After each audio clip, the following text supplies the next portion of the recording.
दामोदर अष्टकम्। नमामीश्वरं सच्चिदानन्दरूपं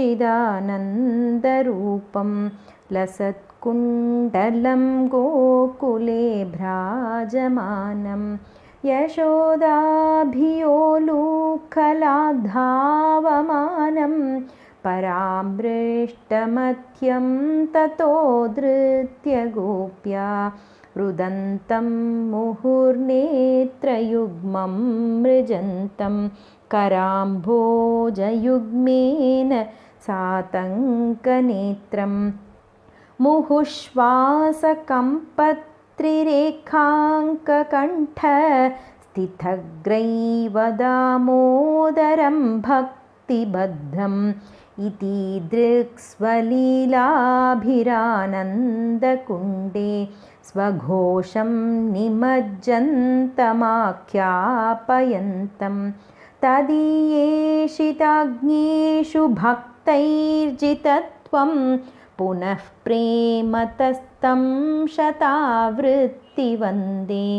वरं देव मोक्षं न मोक्षावधिं वा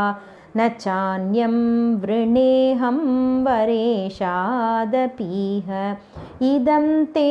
वपुर्नाथ गोपालबालं सदा मे मनस्याविरास्तां किमन्ये इदं ते मुखाम्बोजमत्यन्तनीलैर्वृतं कुन्तलैस्निग्धरक्तैश्च गोप्या मुहुश्चुम्बितं बिम्बरक्ताधरं मे मनस्याविरास्ताम्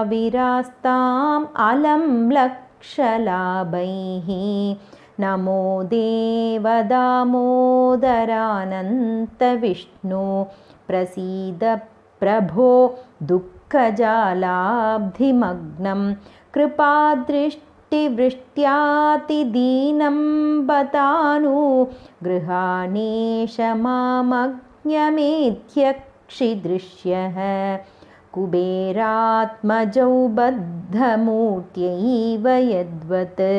त्वया मोचितौ भक्तिभाजौ कृतौ च तथा प्रेमभक्तिं स्वकां मे प्रयच्छ न मोक्षे ग्रहो मेऽस्ति दामोदरेह नमस्तेऽस्तु दाम्ने स्फुरद्दीप्तिधाम्ने त्वदीयोदरायाथ विश्वस्य धाम्ने नमो राधिकायै त्वदीयप्रियायै नमोऽनन्तलीलाय देवाय तुभ्यं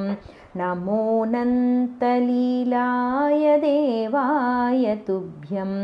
नमो अनन्तलीलाय देवाय तुभ्यम्। इति श्रीमद्पद्मपुराणे श्रीदामोदराष्टकं सम्पूर्णम्।